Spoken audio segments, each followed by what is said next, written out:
大家好，貌似中国第6代战机突然曝光，外界一片哗然。当然，目前最不好受的估计是大西洋彼岸的那个号称第一军事强国了，因为它还没有6代机。大家可能还记得10天前，中国突然曝光 MD-19 高超音速飞行器，也叫临近空间飞行器，这也是别国没有的中国国之重器，但德国媒体几乎没怎么关注。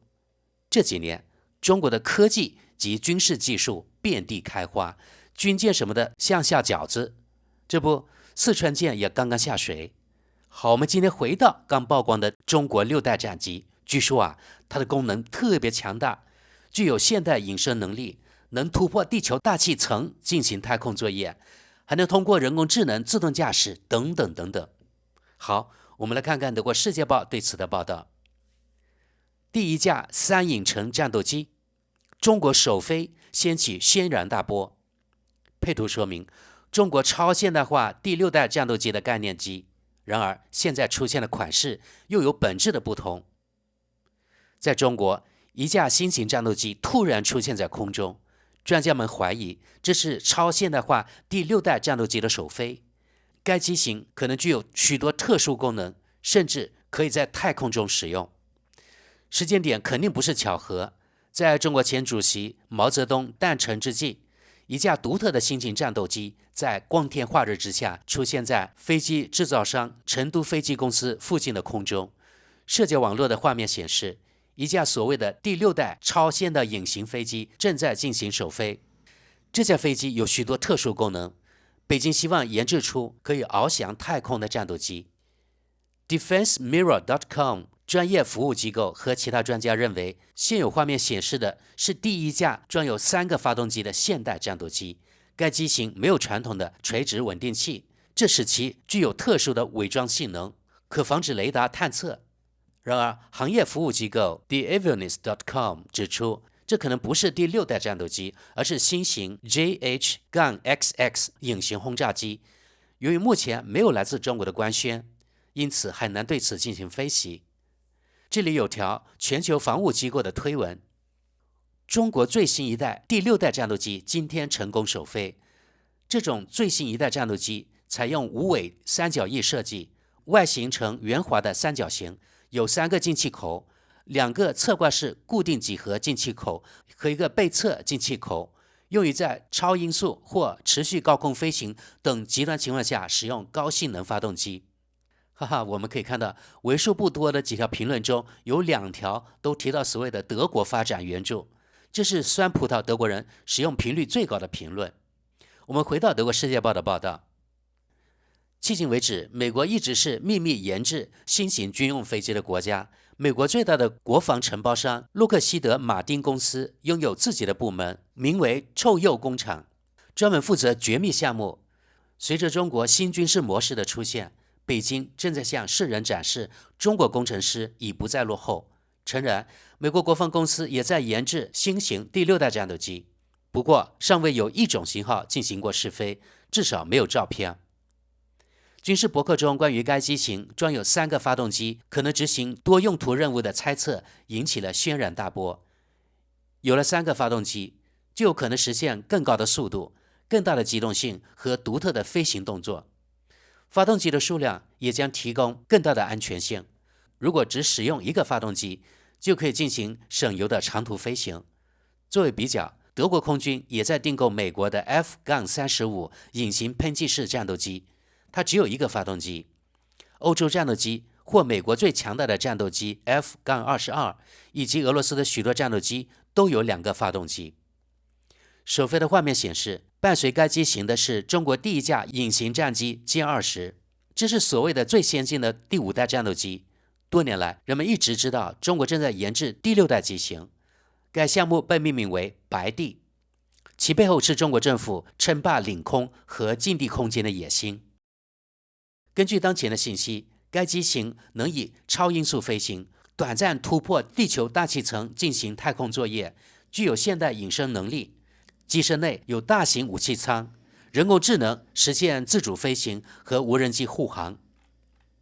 2019年，大型航空集团成飞的总设计师确认了该项目，最初有8种不同的设计，其中4种随后在风洞中进行了测试。成飞旗下公司中航工业研究了一个三角翼概念，即三角形机翼，特别适合超音速飞行。在今年11月的珠海航展上，中国展示了第6代战斗机的模型。然而，现在出现在飞行中的款式与展示的模型几乎没有相似之处，而且机身可能还更大。在 X 网站上，估计该新机型的长度为25米，有些评论甚至说30米，翼展20米，武器载荷6吨，航行6000公里。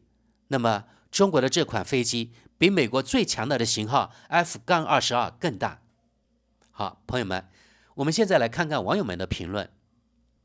第一条评论：中国人不再需要在军事上隐藏任何东西，只是时间问题。从这个意义上说，这并不奇怪。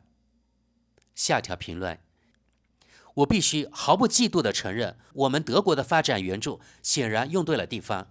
中国人是在其他维度和时间范围内思考问题的。我们何时才能醒悟？好，继续往下。新的正面交锋在美国和中国之间展开。欧洲已经沉睡了20年，原则上欧洲也可以做到，但必须首先清除政治障碍或挡在前面的其他障碍。我们继续往下。没人知道这台机器好不好，反正呀，共产党的宣传不可信。下一条评论：怎么可能？自2015年以来，德国就有很多工程师。德国知识点评：这位网友其实是在讽刺2015年德国接纳了很多难民。我们继续往下。我要求增加发展援助。好，我们再往下。在未来10年到20年内，中国人最多只能凭借其庞大的人口数量与美国抗衡。幸运的是，美国在高科技、军事装备的研发和有效使用方面仍然领先于其他兄弟国家。我们再往下看啊。在阿富汗，西方在高科技武器装备及其有效使用方面遥遥领先于其兄弟，但西方还是输了。下一条评论：但我们仍在给中国继续支付发展援助，哪位政治人物能解释一下？我们看下条评论吧。好吧，纠正典型的谎言和购买力。北京在军备上的花费比美国更多，而我们欧洲人却一无所有，甚至无法抵御来自莫斯科的二流帝国主义者，这简直是耻辱。下一条评论：如果没有德国经理任职的供应商和中国留学生在德国大学的培训，中国人永远也不可能开发出这种战机。继续往下。我希望德国能发明一种3轮载货自行车来征服太空。这倒提醒了我，其实德国曾经是喷气式飞机的领先者。我们再往下看。如果飞机要在近地空间飞行，就需要一个不会呼吸空气的驱动装置，因此或多或少需要火箭推进，这将是第3个引擎，但它不需要进气口，或者它可以在低空自行产生，储存必要的氧气。我想我读到过这样的概念，不过我不知道中国人的创新发动机是否引起过关注。据我所知，所有较新的喷气式飞机都使用苏27战斗机的发动机。好，下一条评论。我担心，如果没有目前的42000名中国人，以及之前在德国大学里接受教育的无数中国人，中国几乎什么也做不出来。也许我们应该尽快反思一下我们的宽容和自由主义了。下一条评论。我们给了中国人机会，不仅仅是他们，让他们从我们的大学把我们的知识带回家，这多好呀！他们不会学以致用的。下一条评论。中国正在发展成为一个大国，它的城市在现代化，它的工业已经达到世界一流水平，在世界上战略性的确保了原材料，军事技术正在发生革命性变化。而德国在做些什么？做的不多。在哈贝克等人的带领下，我们正在建造风车、货运自行车、废弃发电厂，禁止核研究，把钱挥霍到世界各地。无限制地接纳数百万没有受过多少教育或没有前途的外国人，就连我们的工业也逃到了中国，巴斯夫、奔驰、大众等等，还有像库卡这样的被收购的最后一批高科技公司。我们的孩子必须融入，包括接受教育，教育正在沦落到发展中国家的水平。比萨教育排名的衰落就说明了这一点。德国培养的不是工程师，而是性别和性问题研究人员，是毫无益处的伪科学家。这是毫无意义的。保管好您的钱财，把您的孩子送到私立学校，送您的孩子到国外大学留学。那些有能力的人应该逃到瑞士或类似的地方。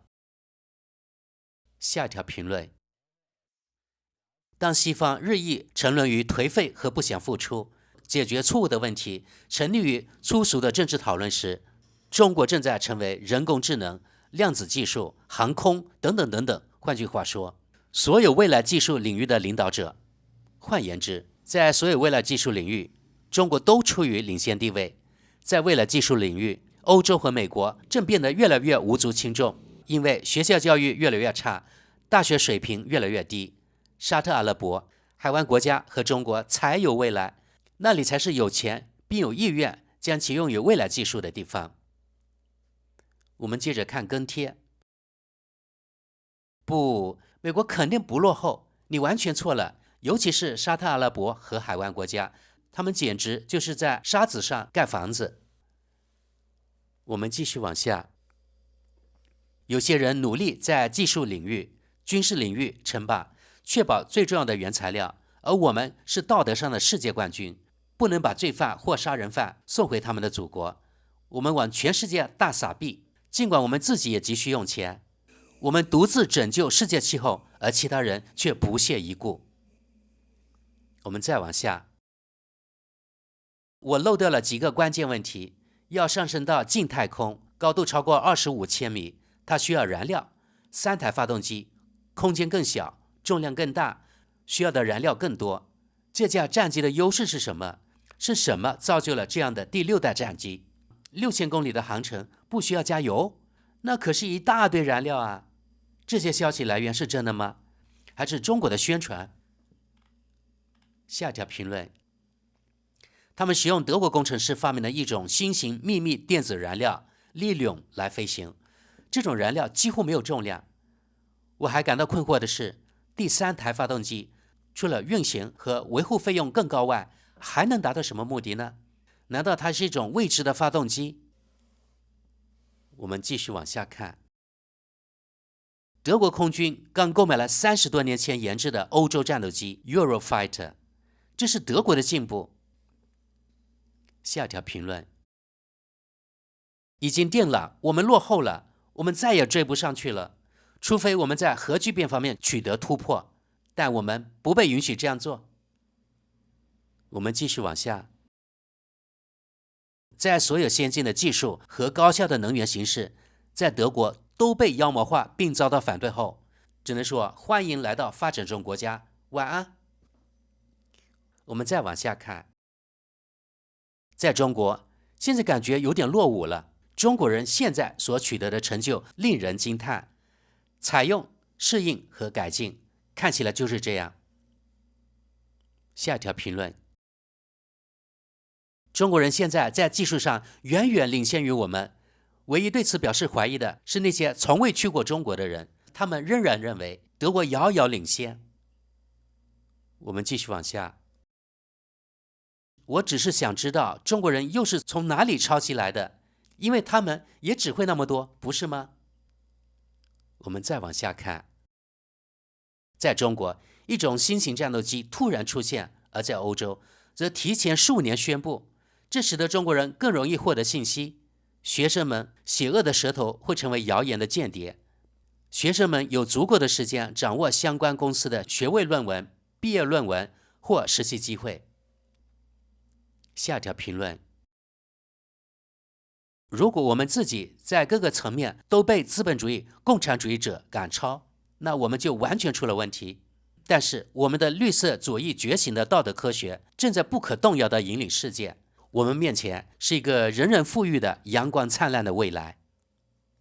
下一条评论：我们只能对中国人的技术进步表示敬意，而我们的任务是对此给出充分的答案，这与货运自行车无关。继续往下，德国的教育水平正在下降，原因是多方面的，无需赘述。在这些现象得到纠正之前，这些国家就已经远远超过了我们，并将获得进步和繁荣，我们越来越落后了。我们再往下看啊，这可能是因为中国注重本国经济，而我们接纳非法移民。比如说，有多少难民想去中国呢？再往下吧。所有民主国家把这个独裁政权变得壮大，热烈祝贺。下一条评论，现在就别这么炒作了，中国什么时候能够自己设计和制造飞机了？下一条评论，我们可能犯的最大错误之一，就是因为自大而低估潜在竞争对手，这包括普遍认为我们的竞争对手从根本上比我们笨。然而，这也表明中国的政治制度并不是发展和建设高科技的障碍，制裁已无济于事。下一条评论，这并不奇怪，一段时间以来，中国人一直把自己的后代送进世界上最好的大学。当西方人做2年的边工作边旅行，并在此过程中更换4次性别时，中国人一直在努力做下去，他们就是这样教育出来的。下条评论，你可以喜欢或不喜欢中国的制度和政治，但德国最愚蠢的人现在也应该意识到，中国现在已经领先我们很多光年了，我们可能永远也追不上他们，更不用说超越他们了。下一条评论，仍有人认为中国人只会制造廉价的垃圾，并声称德国或西方国家拥有技术优势。多年来，中国人几乎免费获得技术，现在他们已将技术消化并进一步发展。每年从中国毕业的成千上万名工程师正在努力确保别人无法挑战中国的技术优势。下一条评论，中国人有能力，在工程师方面也是如此，在教育方面大有赶超之势。我在上海亲身经历过，在我公司的团队中也是如此，他们是优秀的工程师。我们往下看，这位网友跟贴道，胡说八道，中国人从未研制出比美国人更强更好的飞机，相信我。我们再往下看，一个沉睡的高度智慧国家正在慢慢苏醒，这非仅限于拼多多，而是延伸到人类思维极限的潜能。欧洲，尤其是德国，受困于扼杀创新和技术进步的意识形态，最终导致高效安全的核电站被废弃。德国的保守派看到了即将到来的灾难，也看到自己被剥夺了政治家园，想改变航向。最糟糕的是，德国的年轻人必须承受这场灾难的后果。这个人跟贴反驳，他说，一个高智商的国家，人们却极度贫穷，他的货币完全微不足道，一个永远不会在世界上建立信任的腐败政府，一个只有2艘航空母舰的巨大国家。中国不仅被你们高估了，中国最快也要50年才能达到德国的发展水平。好，我们看最后一条评论。现在中国人在技术创新性方面远胜于欧洲人，德国曾经是，但不幸的是，它早已不复存在。好的，朋友们，今天与大家分享就到这里了。各位对德语区网友的评论有何看法？